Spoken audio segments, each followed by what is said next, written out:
Boleh, silakan.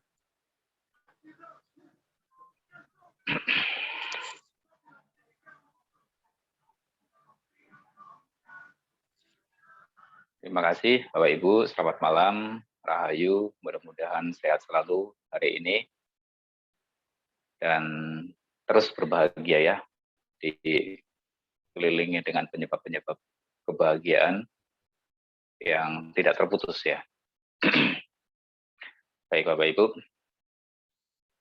kesehatan itu sebagaimana yang kita ketahui adalah harta yang paling tidak ternilai, ya. Tidak bisa dinilai dengan apapun. Ya. Tentu kalau ada orang mau membayar dengan sejumlah uang yang besar, tapi kita sakit-sakitan ya nggak mau ya, nggak ada yang mau. Pasti maunya ya sehat. Ya walaupun mungkin katakanlah segalanya banyak keterbatasan ya maunya yang tetap sehat saja. Sebab kalau sehat kita bisa menikmati hidup. Nah permasalahannya kesehatan itu faktor penentunya banyak. Ya. Dan juga kesehatan itu tidak melulu hanya terbatas pada kesehatan fisik, tetapi juga ada kesehatan mental. Nah, kesehatan mental ini yang hampir rata-rata dari kita itu jarang memperhatikan. Ya. Kita memperhatikannya secara umum adalah kesehatan fisik ya. Kalau badan misalnya normal ya, suhu normal, terus semua organ berfungsi baik ya, kesadaran bagus ya. Umumnya kita mengatakan itu kondisi sehat ya, tapi secara fisik. Tetapi kalau kesehatan mental mungkin yang melakukan pengecekan berkala kesehatan mental itu hanya perusahaan-perusahaan yang bonafit ya, yang punya budget besar. Dan itu pun kalau perusahaan itu memperhatikan benar-benar kesehatan daripada para karyawannya. Ya. Jika tidak ya mungkin dianggap robot ya. Selama tangan dan kaki masih bergerak ya terus bekerja. Apa yang terjadi di dalam batinnya ya itu urusan masing-masing. Rata-rata seperti itu. Padahal sebetulnya kesehatan mental itu juga penting, tidak kalah penting dengan kesehatan tubuh. Nah kita kalau saya ya sebagai Buddhis untuk mengukur kesehatan batin ya kalau di dalam acuan ini yang saya pelajari di dalam acuan sebagai seorang Buddhism kita mengenal tentang akar-akar kejahatan ya yang disebut sebagai kilesa atau kekotoran batin. Itu diajarkan bagaimana mengenali 3 akar kejahatan yaitu kebencian, ketamakan dan bodoh. Jadi kalau seseorang memiliki ego itu sudah pasti dia bodoh ya. Bodoh batin ya. Bodoh secara batin. Karena orang yang ego itu biasanya keras kepala ya. Ngotot, keras kepala, tidak mau belajar mendengarkan orang, tidak memiliki kesabaran ya dalam menunggu suatu hasil yang jelas ya atau sesuatu tanda yang jelas ya itu dikategorikan sebagai kebodohan. Oleh karenanya kualitas-kualitas unggul seperti kesabaran, kemudian ketenangan batin, kebijaksanaan ya itu dianggap sebagai lawan daripada kebodohan dan ini perlu untuk dikembangkan. Kemudian ketamakan juga merupakan akar daripada kejahatan. Saya rasa ini merupakan ajaran yang universal, berlaku untuk bukan cuma Buddhism saja, tapi secara umum ya, karena ini memang karakter umum kita sebagai manusia. Kebencian, kejengkelan, kemarahan, dendam ya itu harus diatasi, dikenali, diatasi.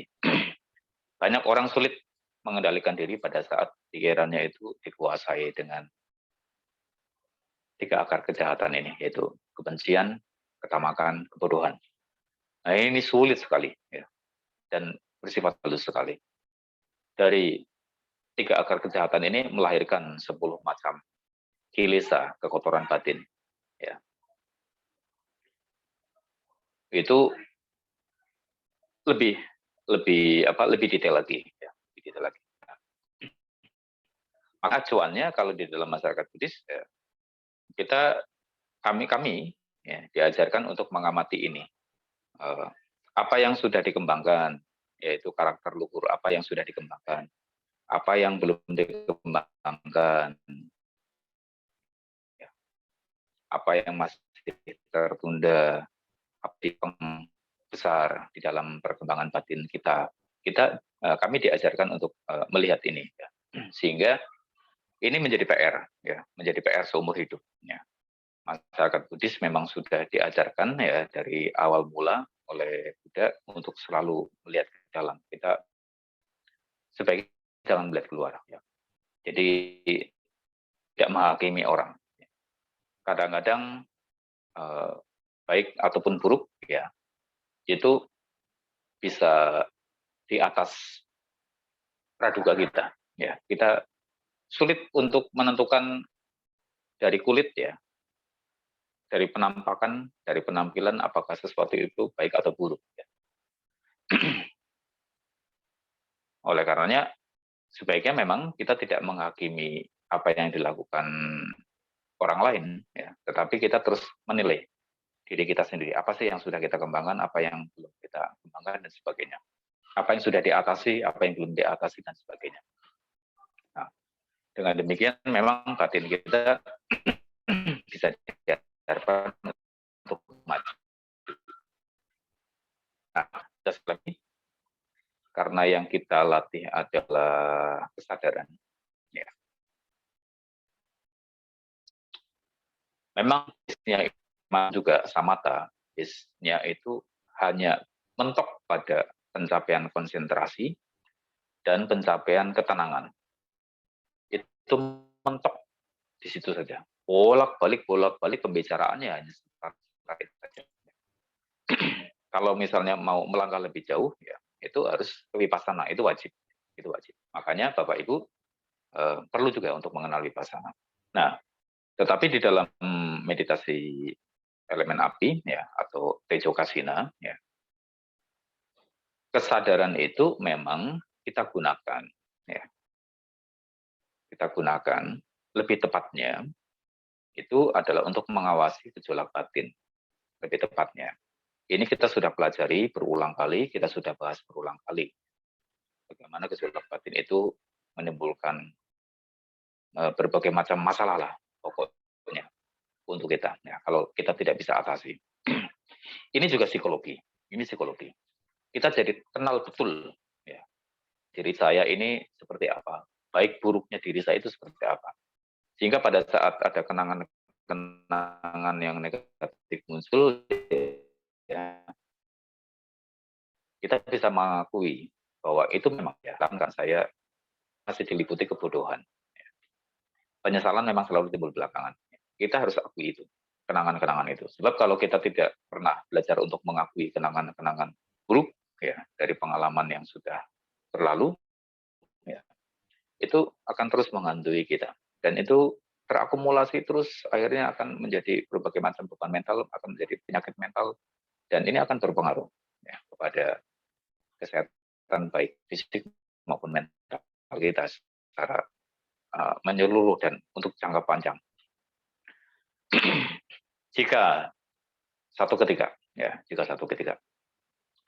karena suatu kondisi yang mungkin tidak terhindarkan ya karena buruknya berbuah ya, kalau kami dalam Buddhism meyakini adanya akibat-akibat daripada perbuatan atau karma dari masa lalu.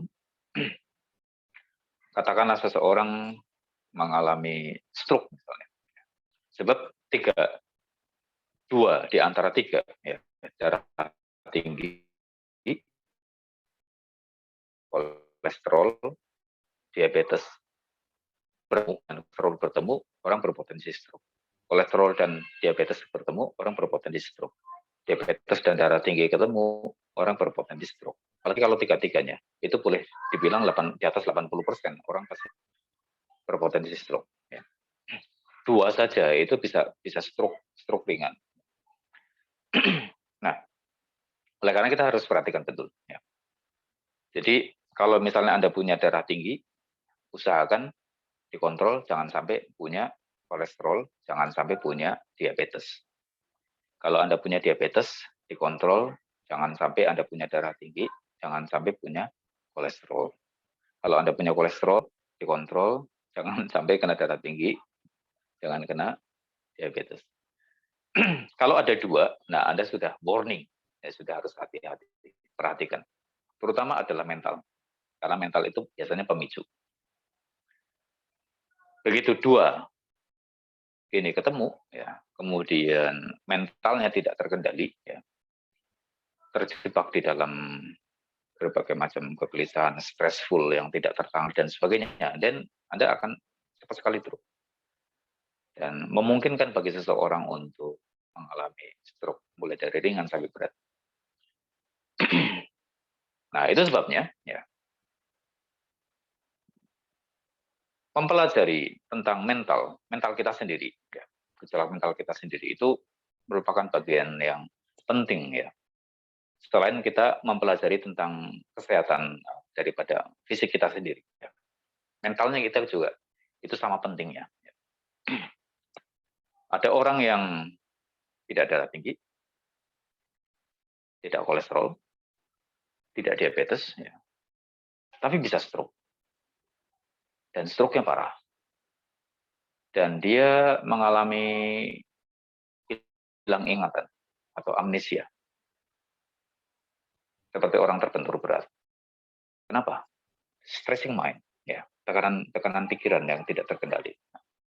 Disinilah kita belajar kontrol. Jumat, Sabtu, Minggu kita kursus. Berlatih bersama. Saya tidak ngajari, tapi saya cukup bersama. Ya. Saya mengingatkan diri sendiri ya, bahwa ini juga pelajaran yang pernah saya dapatkan dulu, dan saya harus latih kembali karena ini adalah PR saya seumur hidup ya. Dan saya sekarang berlatihnya tidak sendiri, saya ditemani oleh Bapak Ibu semua. Jadi saya juga ikut bersemangat kembali ya. Kalau saya mungkin saya juga malas-malasan, tapi karena saya temannya banyak ya, jadi saya bersemangat untuk berlatih. Mengelola kembali.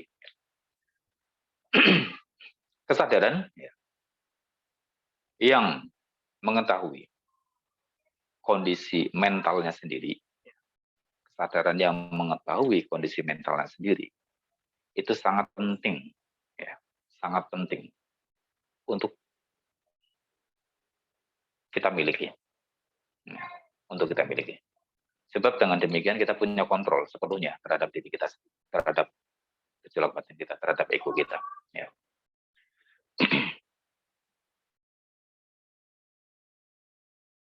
Ini ya, ini memang bukan pekerjaan yang mudah, ya.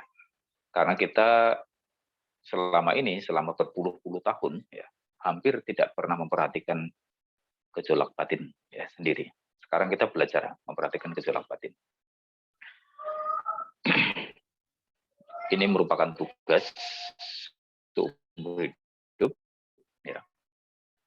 PR seumur hidup, kita harus memperhatikan betul apa yang sudah kita atasi. Kemarahan saya sebelumnya sangat besar, sangat tidak terkendali, sangat tidak beralasan. Sekarang kemarahan saya berubah. Saya tetap marah, tetapi saya terkendali. Saya marahnya beralasan. Ya. Saya marahnya punya tujuan. Saya marahnya tidak asal jeblak, ya, tidak asal main tangan dan lain sebagainya. Ini sudah ada perubahan dan harus dikembangkan lagi, sampai kemudian Anda bisa menguasai kemarahan dengan jauh lebih baik. Ya. Nah, kira-kira demikian ya, yang ingin saya sampaikan, bahwa keseimbangan ya, antara kesehatan fisik ya, dan mental itu harus kita miliki. Keseimbangan ya, antara bagian-bagian tubuh ya, atas dan bawah, kanan dan kiri, itu juga harus kita miliki. Ya. di dalam latihan meditasi elemen api, ya, kita ada latihan-latihan yang memungkinkan kita untuk menyeimbangkan itu. Ya. Hari ini kita akan berlatih kembali mengkombinasikan antara nafas perut, ya, dan juga titik sentuh kanan dan kiri. Ini akan menyeimbangkan, ya, otak kita pertama-tama, ya, karena otak itu adalah representatif daripada pikiran dan kesadaran. Tanpa otak itu pikiran dan kesadaran tidak ada tempat untuk sebagai wadah. Ya. Oleh karena kita seimbangkan dulu, ya, pikiran dan kesadaran kita juga balance. Ya. Dan dengan cara demikian kita nanti akan belajar, ya, menyeimbangkan antara gejolak dengan ketenangan. Gejolaknya dikurangi, ketenangannya ditambahkan. Dan dengan cara demikian, ketika ketenangannya bertambah, wisdomnya bertambah. Kemudian karakter-karakter buruk, ya, di dalam diri kita itu juga ikut terkikis, ya, dengan sendirinya. Itu sudah otomatis demikian. Oke, teorinya kebanyakan. Kita akan latih mulai sekarang. Ini akan saya munculkan.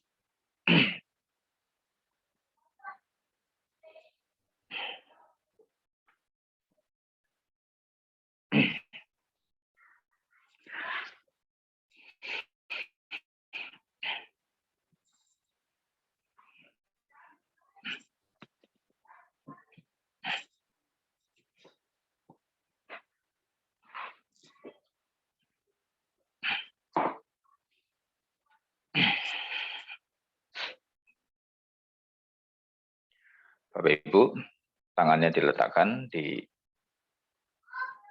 atas lutut bagian depan seperti ini. Arahkan pandangan ke bawah sejauh kurang lebih sekitar 1 meter.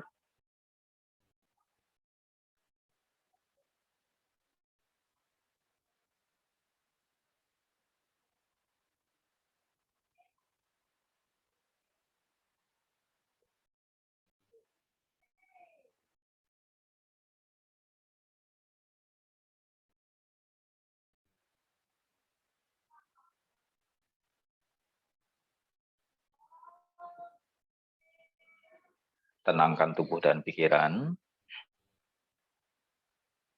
Rasakan seluruh tubuh bersamaan, terutama adalah bagian punggung, sentuhan pada kedua punggung tangan, dan juga gerakan nafas di perut.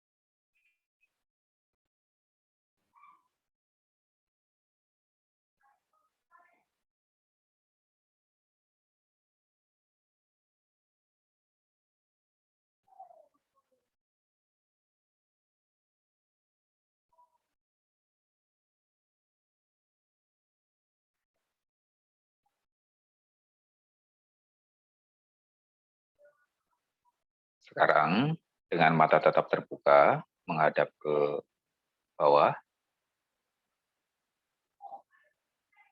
rasakan kulit kepala, kendorkan kulit kepala.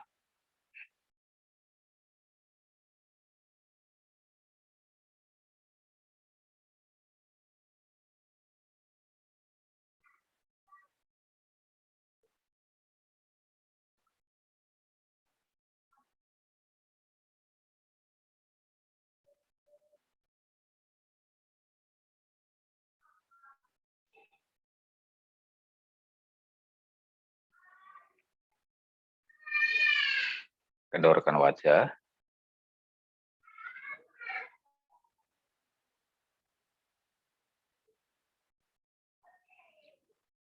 kendorkan kening,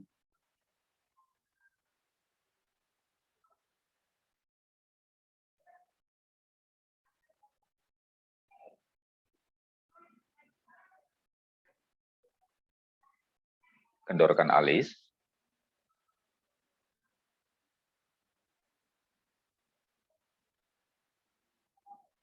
kendorkan kelopak mata,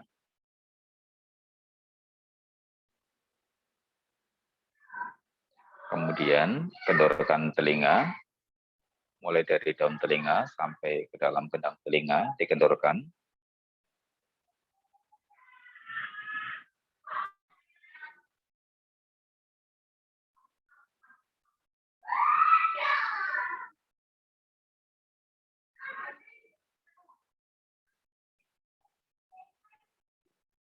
Kemudian kendorkan pipi,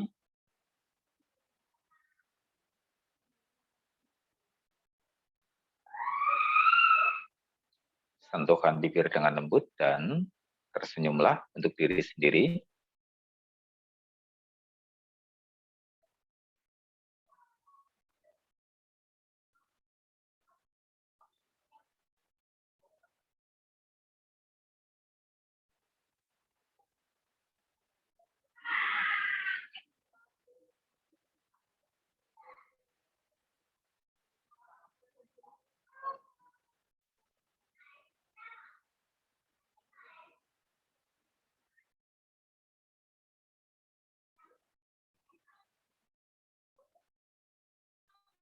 Kemudian kendorkan kepala bagian belakang.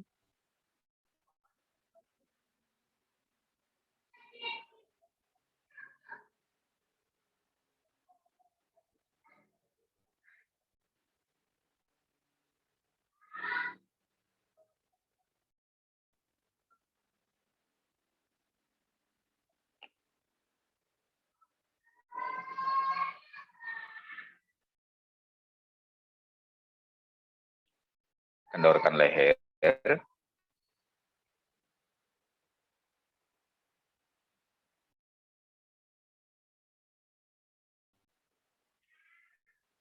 jatuhkan pundak, lemaskan tangan sampai ke jari-jari, dan rasakan sentuhan di antara punggung tangan dengan lutut, keduanya kanan kiri bersamaan.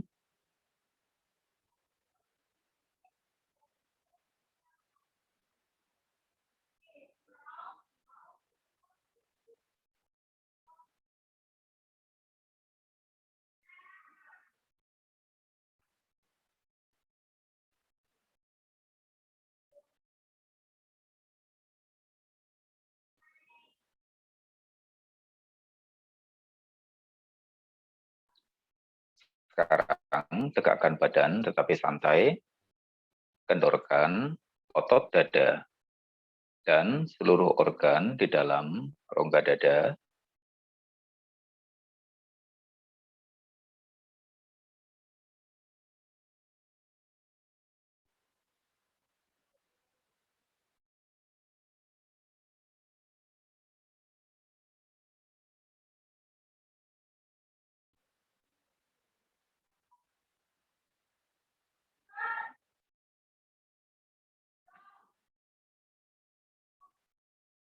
Kemudian kendorkan otot perut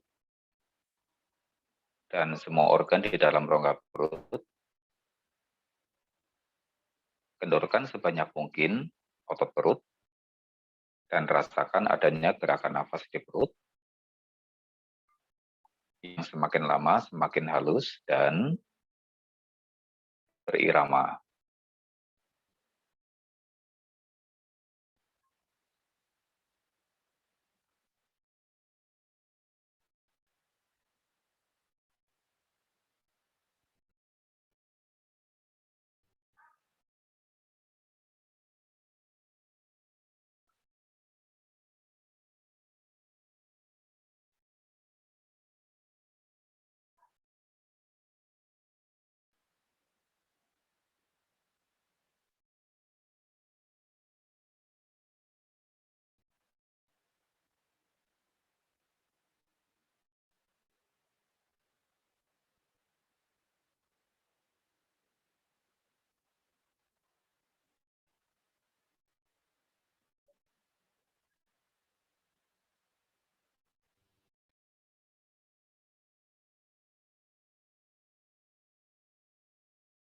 Kemudian kendorkan pinggul dan kaki.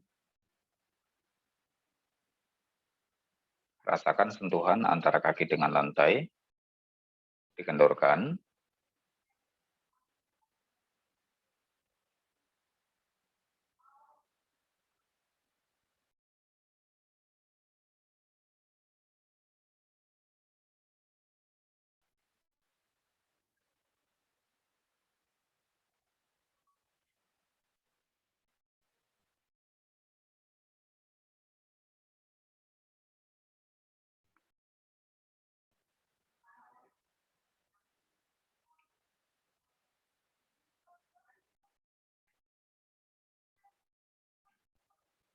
Sekarang rasakan kembali seluruh tubuh bersamaan dengan mata tetap terbuka, tetapi tidak tertarik dengan apa yang terlihat di depannya.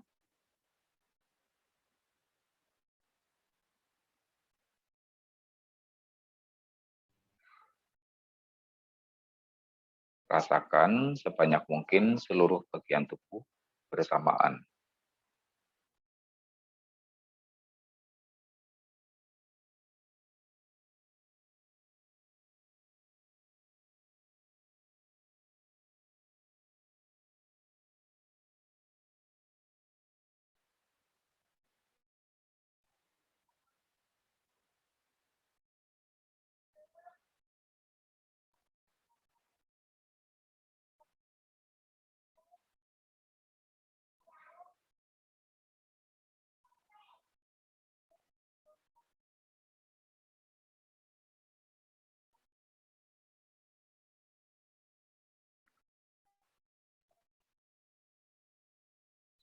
Baik, sekarang dengan mata rasakan kembali kulit kepala, kendorkan kulit kepala.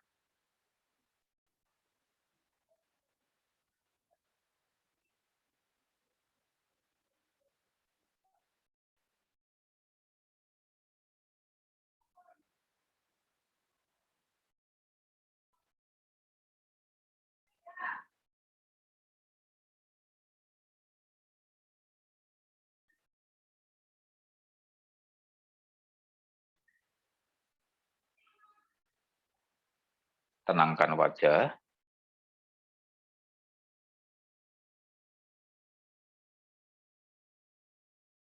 tenangkan kening,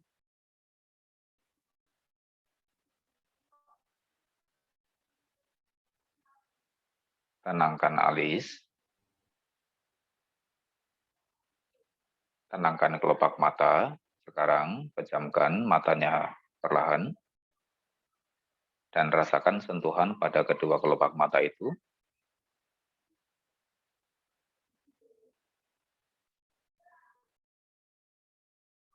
Tenangkan bola mata.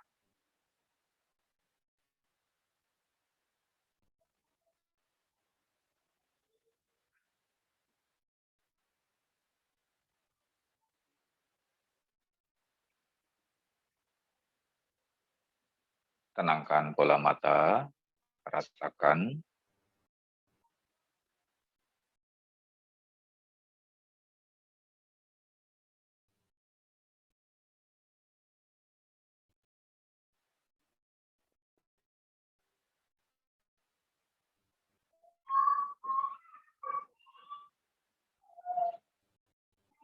Kemudian tenangkan telinga, mulai dari daun telinga sampai ke dalam gendang telinga. Dan dengarkan suara keheningan di dalam gendang telinga.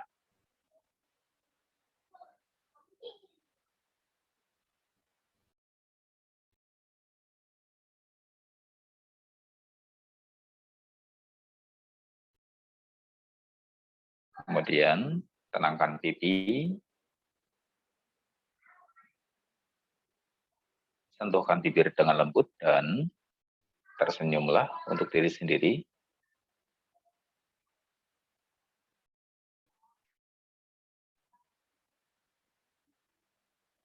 Sekarang Rasakan seluruh bagian kepala. Pastikan setiap bagian kepala semuanya beristirahat dengan baik, jauh sampai ke dalam.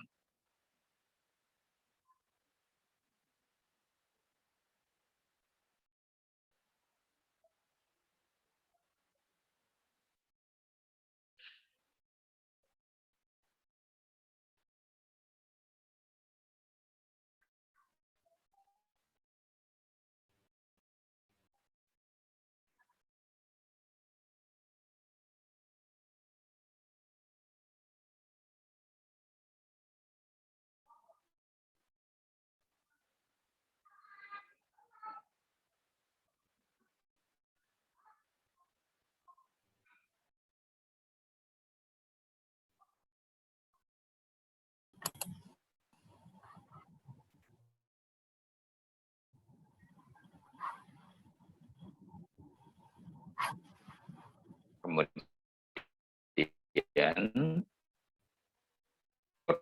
seluruh bagian leher.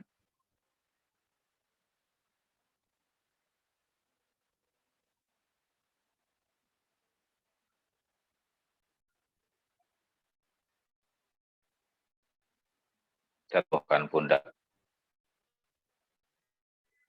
Lemaskan sampai ke jari-jari.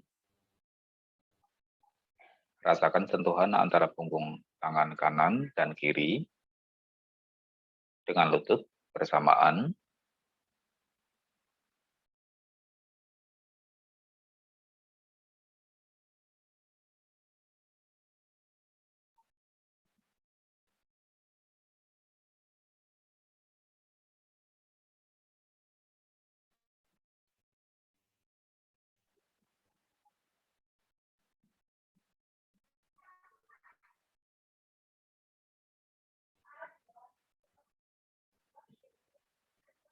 Sekarang tegakkan badan tetapi santai.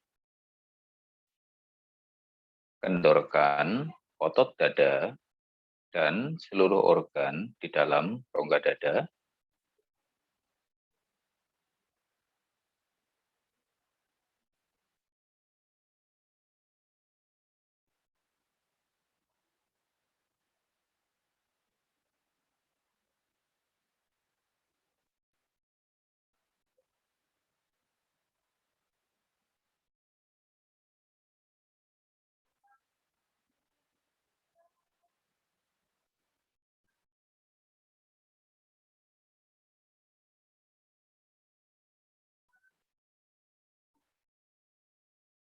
Kemudian kendorkan otot perut sebanyak mungkin dan seluruh organ di dalam rongga perut dirasakan.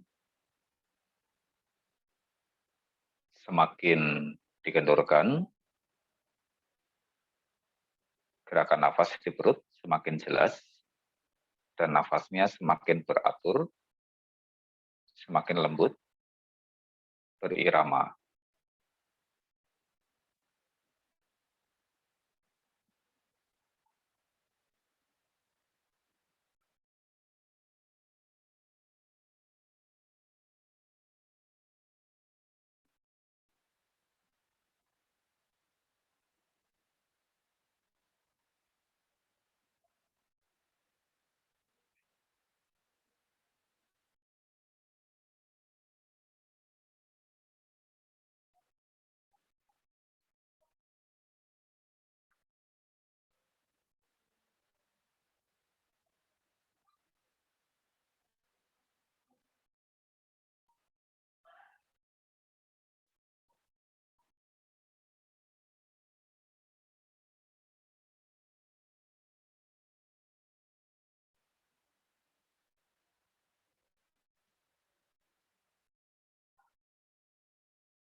Sekarang kendorkan pinggul dan kaki.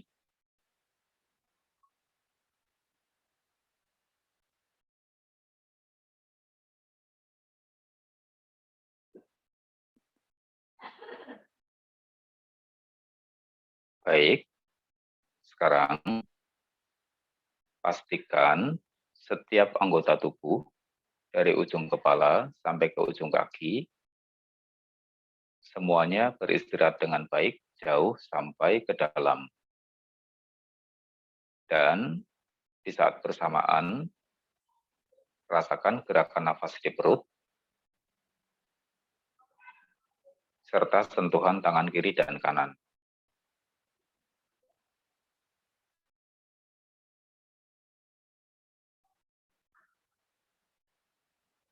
Pikiran memeriksa ketegangan dari kepala sampai ke kaki, tetapi pikiran juga diendapkan di dalam gerakan nafas di perut dan juga sentuhan pada kedua tangan kanan dan kiri.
Ikuti terus gerakan nafas di perut,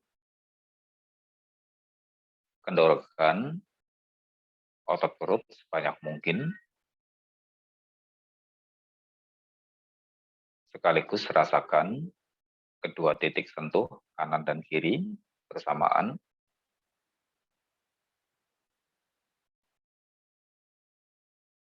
dan tersenyumlah untuk diri sendiri.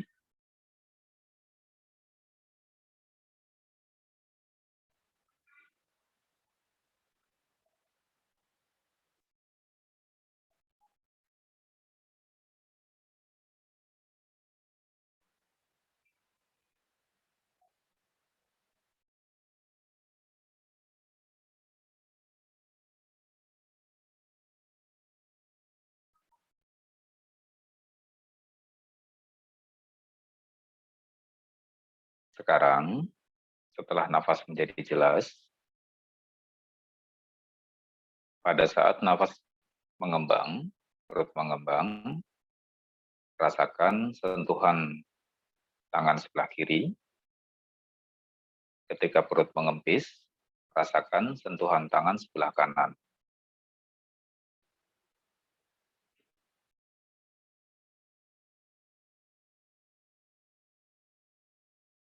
Lakukan perlahan, nafas semakin lama semakin lembut, semakin tenang.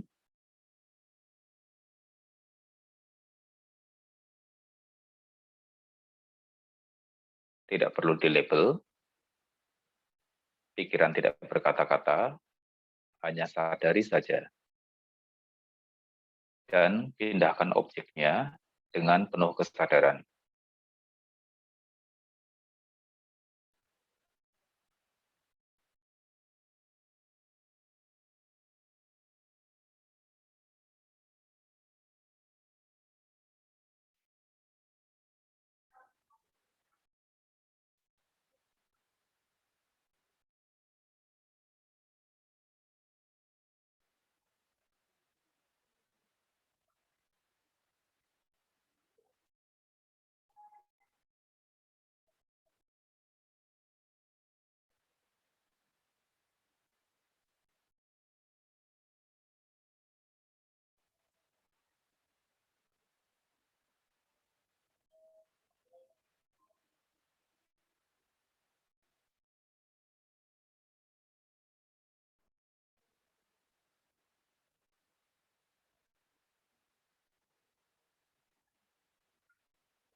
Baik, sekarang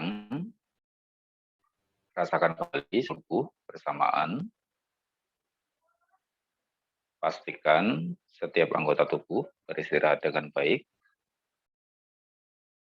jauh sampai ke dalam.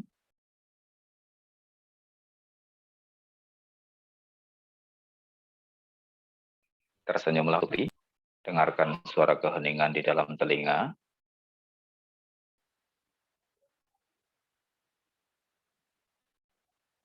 Dan kemudian endapkan pikiran kembali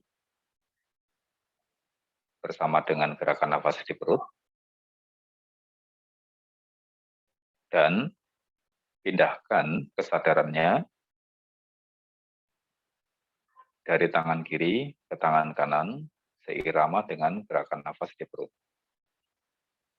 Perut mengembang, sadari tangan kiri. Perut mengempis, sadari tangan kanan. Begitu terus, tanpa kata-kata, hanya kesadaran saja.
rasakan kembali seluruh tubuhnya bersamaan.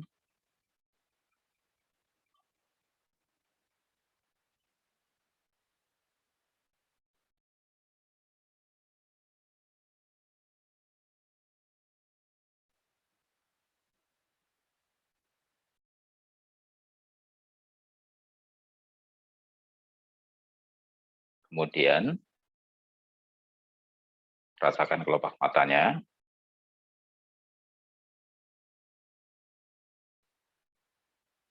Buka matanya perlahan. Meditasi selesai.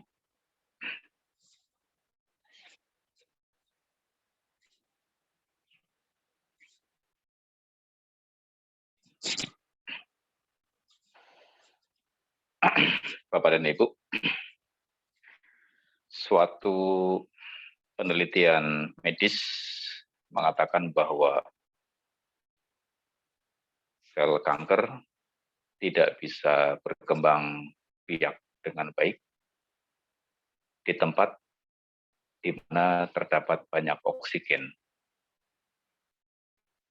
Dan bahkan sel kanker ini jika berada di tempat yang banyak oksigen, ya, dalam kondisi darah yang tingkat keasamannya rendah, maka sel kanker ini bisa mati dengan sendirinya.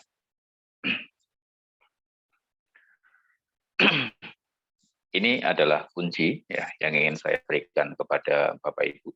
Ini kunci yang sangat berharga. Kenapa kita menggunakan nafas perut? Ya, bukan nafas dada atau nafas hidung. Ya. Umumnya pada meditasi pernafasan, orang menggunakan nafas hidung, ya, keluar masuk udara di hidung. Dan banyak orang terjebak pada pernafasan hidung. Ya. Tentu saja meditasi dengan nafas keluar masuk di hidung ini juga merupakan salah satu metode anapanasati atau metode nafas yang diajarkan oleh Buddha juga. Tetapi gerakan nafas di perut adalah metode yang lain. Ya. Semakin tenang, semakin mengendap pikiran seseorang, maka nafasnya itu akan semakin dalam. Ya. Akan semakin dalam. Itu nafasnya akan mengarah kepada diafragma, yaitu ruang di antara perut, ya, di antara perut bagian bawah, diafragma namanya.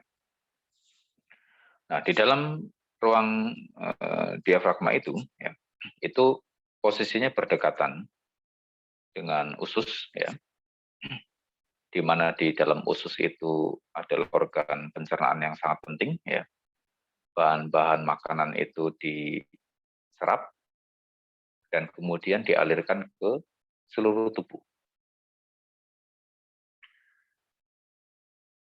Tentu saja yang diangkut oleh darah diedarkan ke seluruh tubuh itu bukan cuma nutrisi yang diserap dari dalam usus, ya, tetapi juga udara atau oksigen. Semakin baik kualitas udaranya, ya, dan semakin banyak kandungan oksigennya, maka ini akan memberikan efek pada kesehatan tubuh secara menyeluruh dan terutama ini akan efektif untuk melawan sel kanker atau tumor seganas apapun di dalam tubuh kita. Karena dalam suatu penelitian medis juga disebutkan 1 dari 3 orang di seluruh dunia itu memiliki sel kanker yang tertidur. Ya. 1 dari 3 orang di seluruh dunia itu memiliki sel kanker yang tertidur. Ada yang reaktif karena dipicu oleh hal-hal tertentu. Salah satunya adalah karena faktor makanan, ya. Kemudian karena faktor stressing mind, ya, pikiran yang yang tidak terkendali, ya, penuh dengan tekanan, tidak terkendali, kondisi batin yang penuh dengan kegelisahan, kecemasan, ya, seperti itu. Ini adalah salah satu pemicu kuat ya daripada bangunnya sel kanker atau tumor yang bisa bersifat ganas di dalam tubuh kita. Dan dalam latihan meditasi elemen api ini mengkombinasikan antara nafas perut dengan kesadaran sentuh, di mana di awal daripada meditasi pada saat mengendapkan kesadaran perlahan ya, merasakan seluruh tubuh bersamaan, kemudian apinya sudah bangkit ya. Ketika apinya sudah bangkit, kemudian titik kesadarannya difokuskan pada gerakan nafas di perut, kemudian pada titik sentuh kedua tangan ya bergantian, kiri dulu, kanan dulu ya, atau kanan dulu ya, secara bergantian, atau di tengah-tengah posisinya bisa dibalik, yang tadinya adalah mengembang kemudian sentuh kiri, mengempis adalah sentuh kanan, kemudian dibalik, mengembang sentuh kanan, mengempis sentuh kiri, bisa dibalik demikian ya, di tengah-tengah. Dan that moment, jika beberapa di antara Bapak Ibu merasakan area perutnya ya lebih panas seperti orang habis makan cabai ya, itu sudah benar. Itu sudah benar.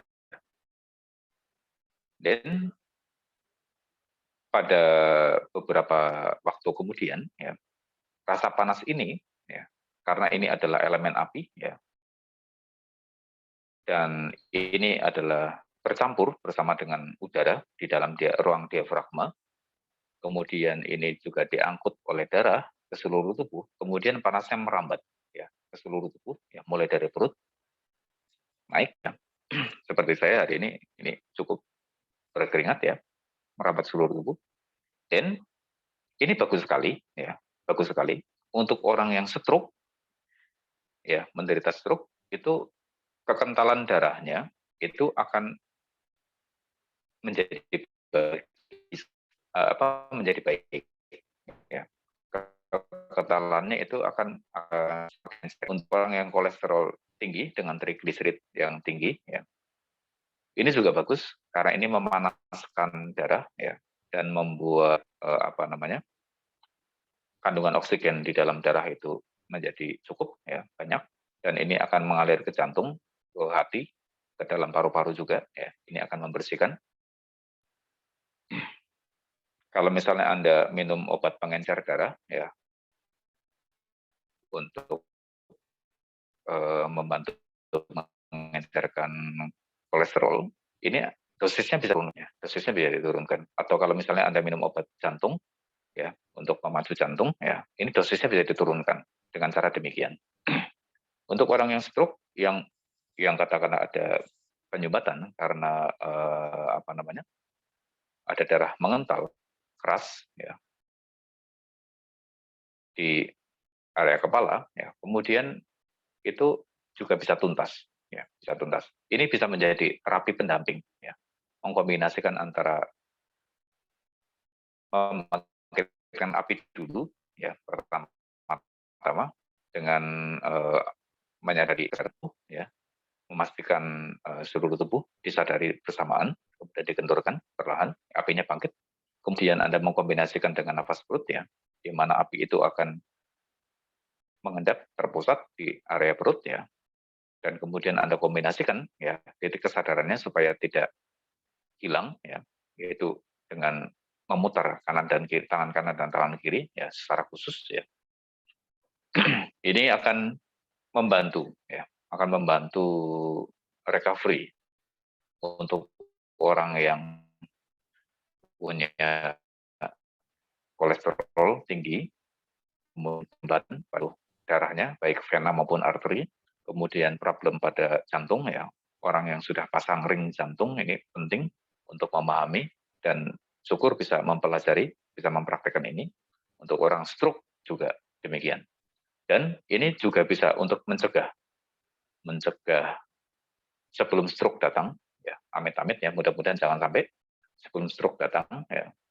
Kolesterol ya, selain makanan itu juga diperhatikan ya, juga apinya diedarkan melalui darah ke seluruh tubuh. That's why saya mengatakan bahwa cara ini adalah mengendapkan energi api, energi kesadaran, energi elemen api ini di dalam ruang kesadaran. Ruang kesadarannya adalah tubuh kita. Kenapa? Karena pada saat kita melalui pengembangan meta elemen api, yang kita sadari adalah seluruh tubuh. Ya, yang kita sadari adalah seluruh tubuh. Jadi ruang kesadarannya adalah tubuh kita. Dengan mengembangkan api, mengkombinasikan ini menggunakan nafas put, kemudian energi ini akan mengendap di seluruh tubuh, ya, menjadikan seluruh kesadaran wadah daripada elemen api itu. Ini yang ingin saya uraikan ya hari ini. Mudah-mudahan ini merupakan materi yang berharga. Saya sepertinya tidak bisa melanjutkan lebih lama karena ini headset saya Bluetooth ini sudah ngomel-ngomel minta dicas terus ya. Siapa tahu nanti malah putus di tengah jalan. Ini sudah ngomel-ngomel, sudah marah-marah ini beberapa kali mengatakan minta dicas. Baik, mudah-mudahan materi dan praktik hari ini ya ini cukup bagus, cukup bermanfaat, bisa dipraktikkan sebagai selingan ya, sebagai selingan jika Anda berlatih vipassana atau Anda berlatih meditasi yang lain ya, ini bisa menjadi alternatif begitu supaya selain pikiran mengendap ya, pikiran balance, kemudian otak juga balance ya, tubuh juga balance. Kalau di dalam tai chi itu mengolah nafas perut ini merupakan yin yang, latihan menyeimbangkan yin yang gitu. Tetapi ini kita kombinasikan lebih dominan kepada unsur api ya. Ini. Terima kasih Bapak Ibu. Rahayu, sehat selalu, panjang usia, yang terbaik. Mudah-mudahan hal-hal baik selalu datang dalam hidup kita semua. Terima kasih Romo. Namo Buddhaya. Terima kasih saya. Rahayu. Bye-bye. Rahayu. Terima kasih Romo. Terima kasih. Bye-bye. Terima kasih. Terima kasih Romo. Ya.